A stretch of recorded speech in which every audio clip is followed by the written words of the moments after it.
The following is a production of Mosaic in Whittier, California, a community of faith, hope, and love.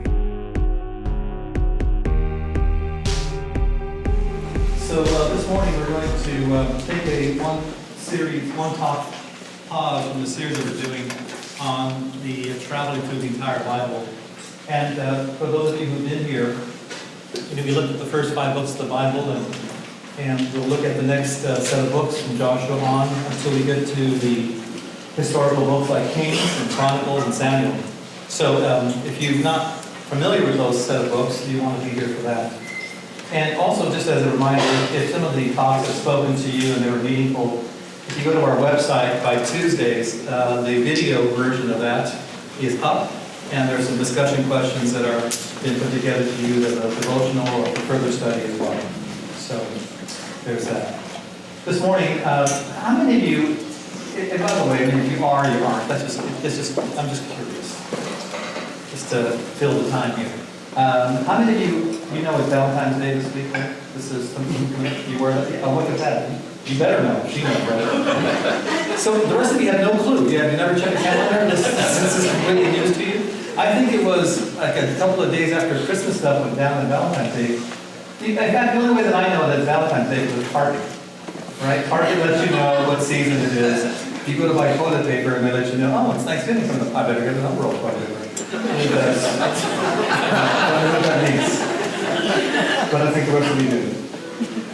So, there are folks, and my wife and I are one of those couples, we're not big Valentine's Day people because, well, we don't like each other.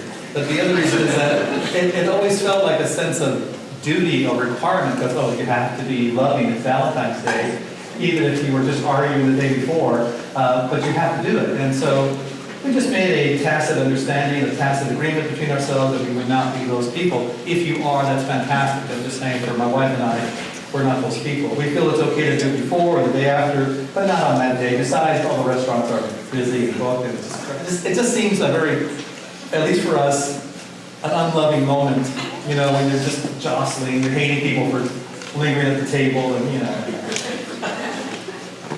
But I did want to take an opportunity to talk a little bit about love, and perhaps dispel some of the notion of romantic love, though I'm a fan.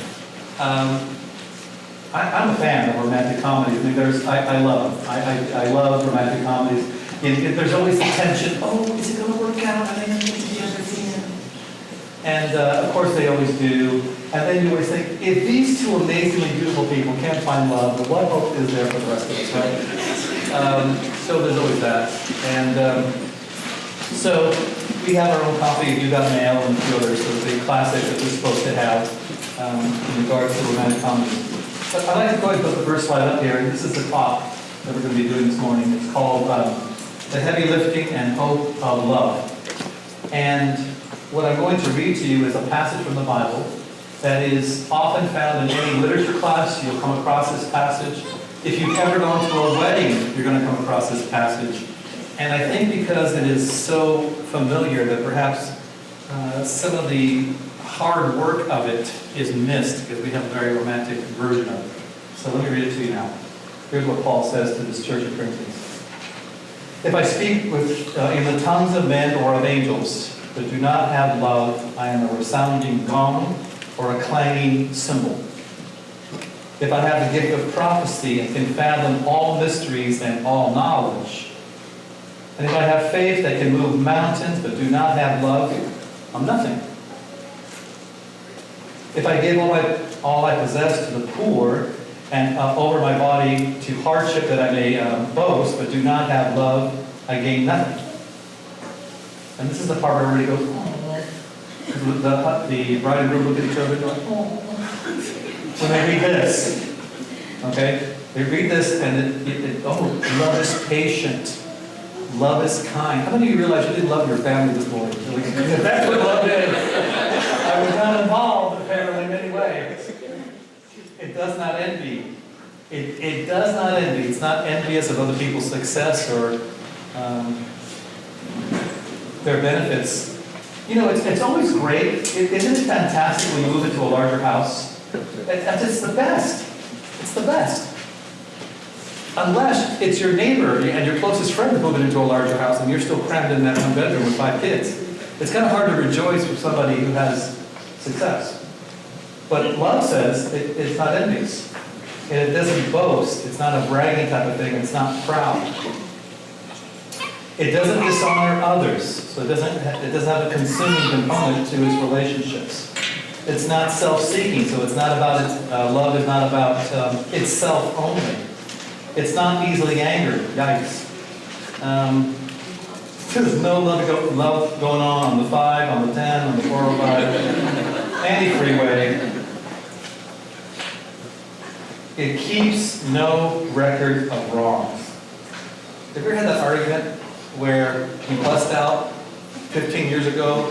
You can't remember what you had for breakfast, but you know what happened 17 years ago, what they were wearing, how they were standing, how their hair was combed, the whole thing. It's perfect clarity. Love does not delight in evil, but rejoices with the truth. And here's where I want to draw our attention. Here's where we spend some time. These 4 components. Love always protects. Love always trusts. Love always hopes. Love always perseveres. And this verse, love never fails. For where there are prophecies, they will cease. Where there are tongues, they will be stilled. Where there is knowledge, it will pass away. And just briefly, I want you to be aware of this fact that it will help shift some of our thinking. In the Old Testament, all the prophecies that he added all up, less than 3% is about the future. The role of the prophet was to remind the people of Israel of their relationship with God and how God loved them and how they were in their behavior not showing that they loved him. That was their role. It had a warning capacity. This is not good for our nation. And the reason why God has been good to us, the reason why he's protected us, is because we've been his people. But when we seek after other avenues of spiritual expression, we're removing his hand of protection from us. We've got to go back to the one that loves us. So understand that every time a prophet speaks, it's in the capacity of reminding people that God loves them. Never, Russian tanks and ATM machines and who is the beast or whatever. It's just ridiculous. So this is where, when you read this, Paul is talking about a time when there won't be that need anymore. There'll be a clarity between us and God. Knowledge, theology. He speaks about currently that we know in part and see in part, but at one time we will see face to face. This is why you heard me say that nobody's theology is correct. Well, mine, but none of yours. You get people who want to drag you into the Calvinist Arminian argument or the egalitarian complementarian argument or the gift or no gift. And by the way, if you don't know any of this, God bless you. I'm glad you don't. Anytime, run from theology, my friends, run. My wife mentioned this story briefly that I shared with her. I was in class a couple years back, and the professor was asking about, what is good theology? What is right theology? He's a great guy, but Anyway, after listening to a number of teenagers give their opinion with such certainty about what theology is, I thought they should hear from the voice of wisdom, and but no one was around, so I thought I'd raise my hand, and so I said, good theology is just doing what Jesus cares about. Whatever Jesus cares about is good theology, period. So this is why I do resist and struggle against or fight the notion of being known by a particular view. It's wrong. We don't have it right. Our Roman Catholic friends don't always have it right. Our Orthodox friends don't have it right. Our Calvinist friends don't have it right. None of us have it right. So how dare we try to impose the list on someone else and not encourage people to be those who would love. In fact, this is the thing that Jesus tells us. You will not be known by how you vote. And you will not be known by where you live. And you will not be known by how you dress. You're going to be known by how you love people. Period. And I worry that at times we can slip into that role of becoming folks that want to be known by how we vote or how we dress or what opinions we have. What's the correct view on abortion? What's the correct view on X, Y, and Z and a number of social issues? That's the litmus test. That's when you know that you're truly a follower. Because if you don't have the right opinion, you probably can't be a follower. How ridiculous is that? And how many of us have the same views, same opinions that we had 10 years ago? Last year. So I recognize that not only is everybody on a journey, and while I recognize that there are some truth, historical facts in the Scripture, I also know that at times you just have to have the patience and the kindness and the trust that people are going to go on their journey and arrive where they're supposed to be. Without you having to try to impose, here's how you become a believer. Stop watching R-rated movies. How many of you have been to a church where they told you that if you're going to be a follower of Jesus, ladies, how many times have you been told to wear a dress to church? Anybody grew up in a church like that? A couple of you, right? It's true, by the way, so all of you go home and change.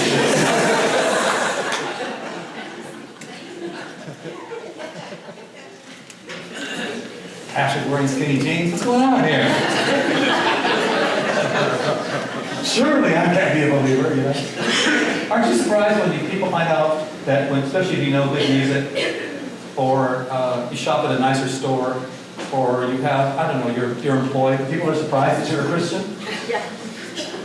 Honestly, I can tell you the truth. I met a young woman that I used to work with. She had a great reputation. Check this out. She had a great reputation at the company for being a hard worker, loyal, responsible, just a wonderful person. She was funny. We used to crack each other up all the day long. Then I ruined her reputation for her work ethic. She had cool music I used to steal from her. And then I found out she was a believer, and I was surprised. But I couldn't put those three together. Oh wow, you're interesting and funny, you work hard, you listen to good music, you're a believer? Really? That's sad, isn't it? Because I realized I was a victim of my own view of ourselves. And yet, the fact of the matter is that what she exemplified, and you know that she does this still, if you meet Lisa Shaw, you met someone who loves Christ and who loves others.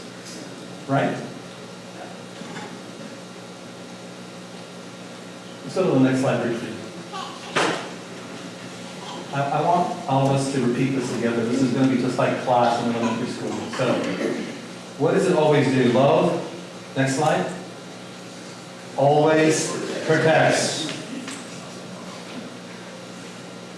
Always trusts. Always hopes. Always perseveres. And then finally, love never fails. Let's do that last one. One more time. Forward. There we go. That's some frightening hands. Let's go back to the beginning. Let's go to always protect for just a moment. Maybe I should put that on there. There we go. You now recognize that socially this might not be the image of protection that comes to some of your mind, especially if you've been on the, especially if you've heard "Watch your head, sir," as you move the car. I've done this long enough to know that's a lack of familiarity.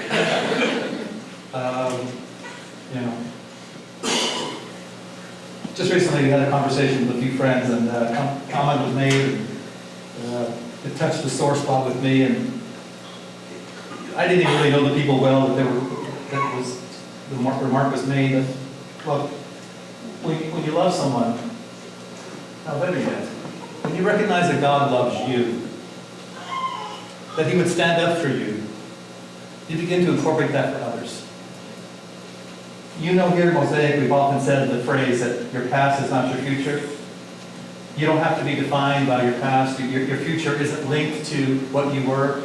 Who wants to be defined by their worst moment? And I recognize as a former HR guy and a person who used to hire people, that often past performance is indicative of future behavior or future performance. But when you become a follower of Jesus and someone else is a follower of Jesus, it's a little different. It's a different economy. It's a different type of way of thinking. One of the things that caused me to love Christ was the way that he stood up to religious bullies on behalf of somebody who we would consider, wow, she didn't deserve it. When you catch someone in the middle of adultery, it's not a pretty scene. Come on. It's just not, it's awkward and weird.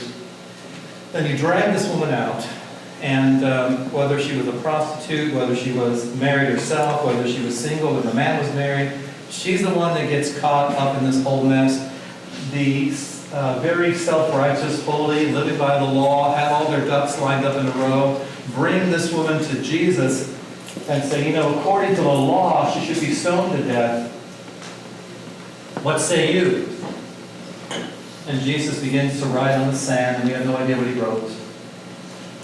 And they press the issue, this bloodlust, this desire for someone to be punished.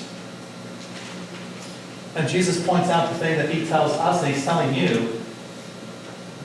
If you're without sin, if you don't have a violation of any of God's commands, you throw the first stone. Now, who was the one person at that moment that could have thrown the first stone? Jesus. So they drop off one by one. Jesus looks at the woman who's probably half clothed and embarrassed and humiliated by the church. Aren't you glad we outgrown that? Aren't you glad we don't do that anymore? We would never embarrass somebody because of their sexual sin.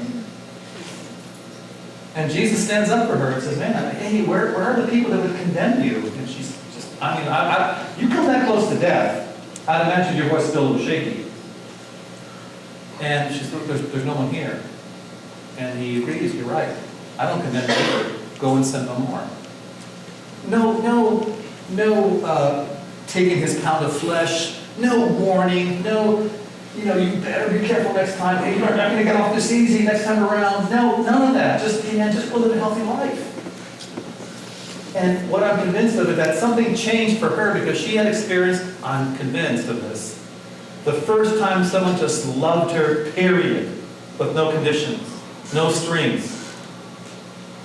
So love always protects, always trusts.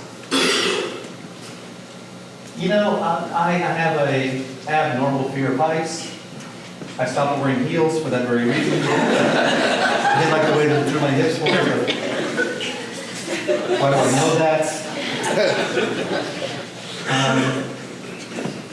So when I saw this photograph, all I could picture is how much space there was underneath the ground, maybe no net. I recall seeing an old film with Tony Curtis, I think it was called Trapeze. Tony Curtis and Burt Lancaster. Maybe you remember that? From the old ancient one? Okay, both of them right here. Awesome. You know how when you're frightened, how your hands get all wet and weird, and sometimes if you're really frightened, there's a little bit of sweat above your thighs? Or is that just me because I'm letting go? I'm just peeing on myself. Hey, my thighs are sweaty.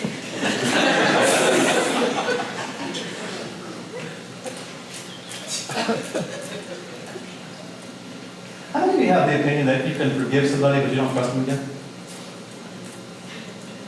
How many of you are like, okay, of course I forgive you. And in the back of your head, I ain't forgetting this. Ever. Someone's let you down, someone's broken your heart, someone's betrayed your trust. You read this and you think, goodness, everything in my practical experience tells me they need to earn that trust again. Right? Yes? And Paul says, you know what? The way that Christ loves us, he doesn't put that on us. I don't know what you do with that. I just know that there are times that I know that I think in my head, I'm rolling the dice. I'm going to trust this person again. This person has let me down. This person has lied to me. This person is not the person that they claim to be.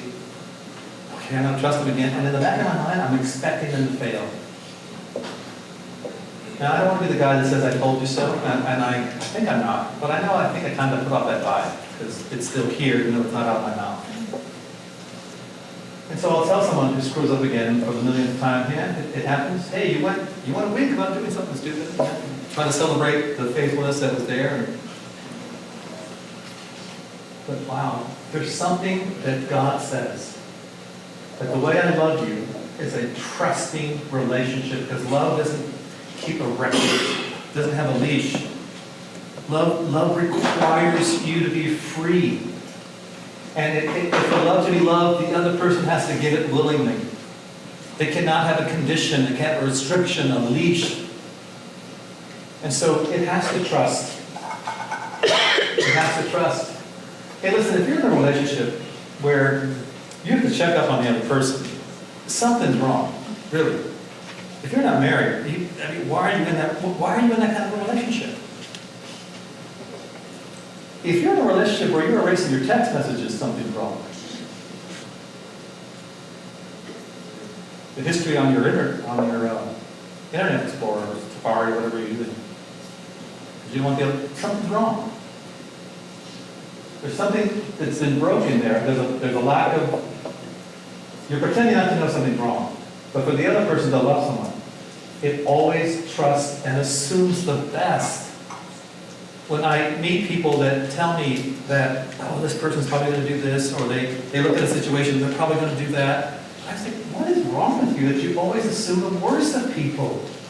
That tells me more about that woman or that man than the person that they are critical of.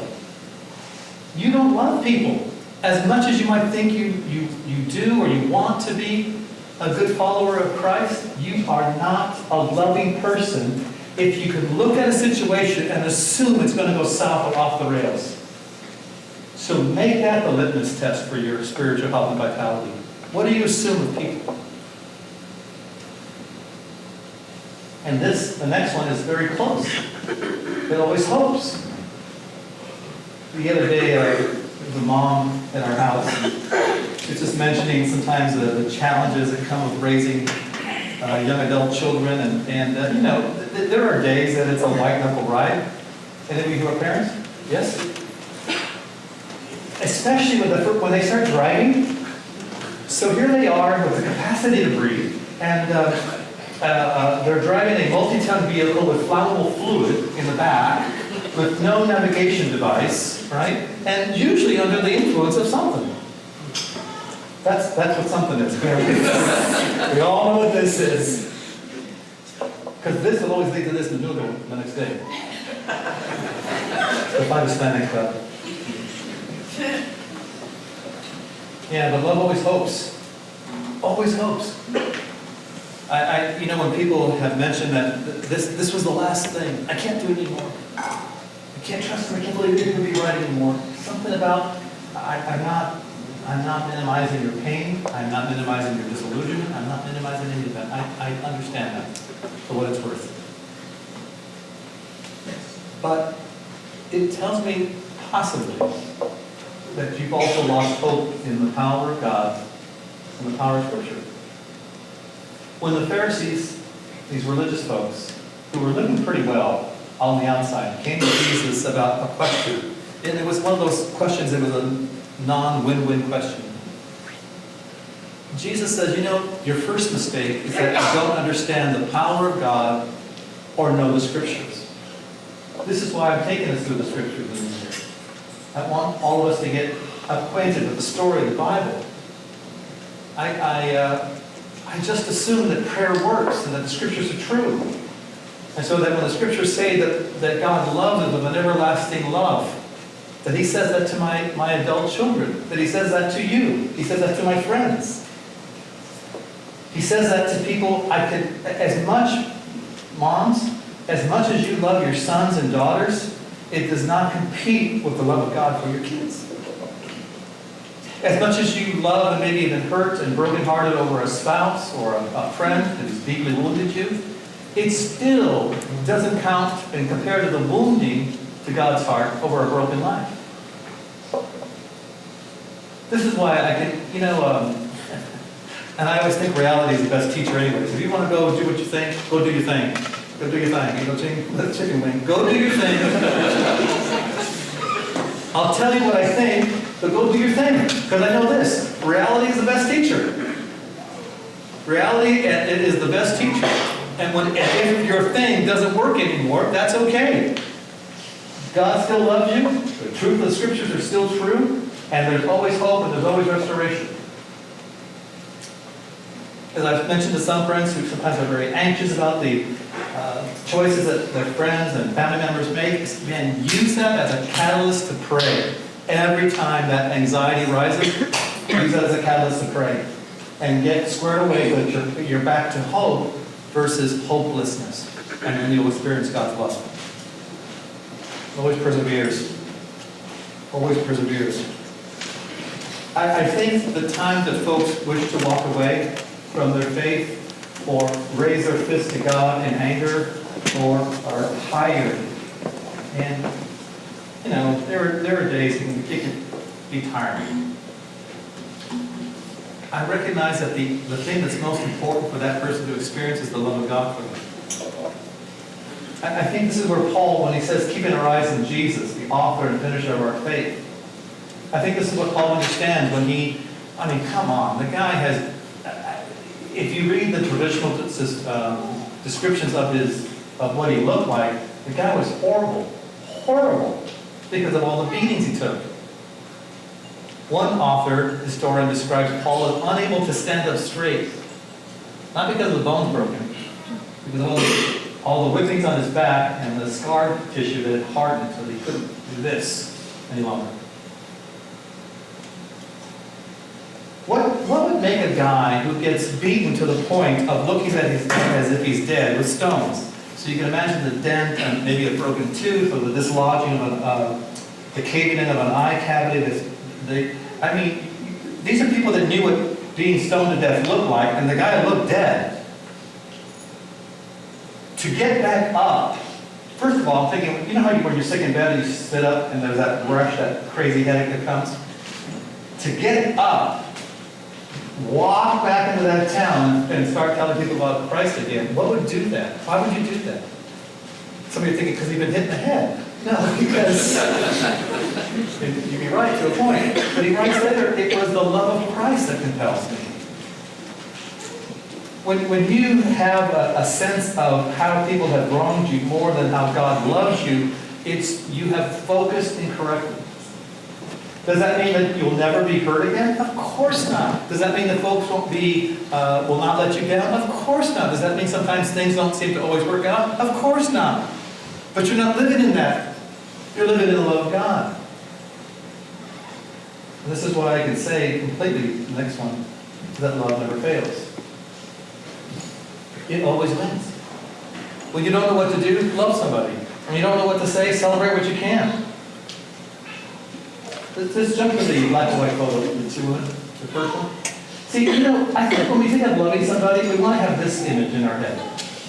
The person that is in a weaker position, who's grateful for the visit, who appreciates it. She probably, this old lady probably smells good too, doesn't it? I love the way old women smell. There's that powder and that lotion, all about it. You could bottle that, spray it myself. Old big or lady. All right, I'm back.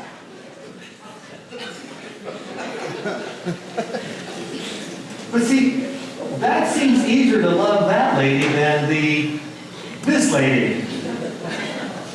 Or this lady. Bless you, right? Not probably. Especially when this person is lashing out as if you have done nothing for them, when you've done everything for them. It's the most disordered response, most fractured way of someone responding to love, isn't it? You weren't there for me. I've gone broke over you. Here's what I've learned. Walking down the street a couple years ago, there's a restaurant my wife and I go to called Millie's. Amazing breakfast. And I saw this poster on a telephone pole. Took a picture of it and kept it. And here's what I've seen. When someone loves you in a healthy way, it's healing. When you love somebody who is just damaged or nasty or mean or narcissistic or whatever, it doesn't have to be that dysfunctional. It's just when you love somebody in a healthy way, your kids, your spouse, your friends, your neighbors, you heal them.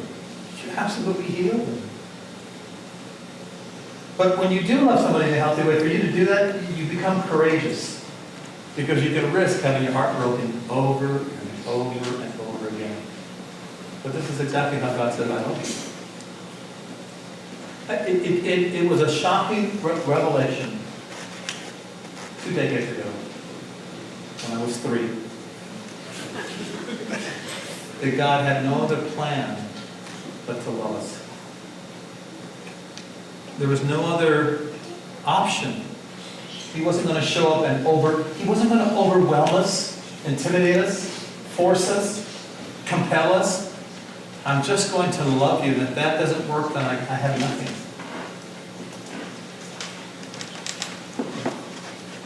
So let me close with this. Jesus speaking on the last night with his closest friends, preparing them for the end. Because he loved them, he thought about them first. In fact, John starts this chapter with, man, we had seen Jesus do some crazy stuff, amazing things. Jesus knew who he was, where he was going, and that he had all power. But tonight, that night, he showed us the full extent of his love. And that's how John opens up the story of the washing of his disciples' feet. At the end of that chapter, Jesus says, I've given you a lesson. A new command I give you, love one another. As I have loved you, so you must love one another. And by this, listen, by this theology, by this apologetic truth, by the way that you vote, by the way you dress, the fact that you only listen to the fish, by all of this, by your bumper stickers. By the way, you don't put bumper stickers in your car. I mean, come on, you drive bad. I drive bad. I don't want to, when I'm passing people on the sidewalk, I don't want people to see when I go to Mosaic. I don't, By this, what is the this? The way that you love one another. By the way, is that just people in our immediate tribe? No, of course not. Is it just Mosaic people? No. It means everybody. Look, for just a brief moment, think of the most weird person that you don't like. What do they look like? Oh, I like you, okay. What do they look like? You got the picture? Is it a young person? Is it somebody that's inked? Somebody that's not inked?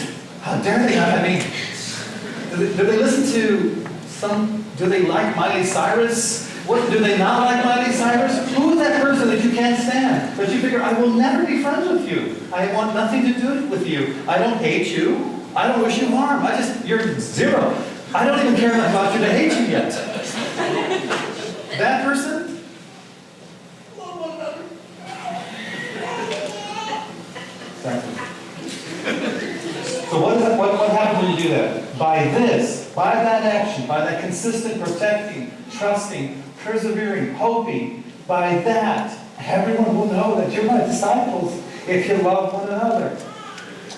That has to be the defining thing for our community. I love our core values. I love what we get to do. I love the fact that we have fun here. I love the fact that we serve coffee here. I love where we're going to go. But if we don't love people, we're nothing. Church, let's be those disciples of Christ who love one another. Thank you for listening to this production of Mosaic Whittier. For more information on getting connected with the Mosaic Whittier community, please visit mosaicwhittier.org.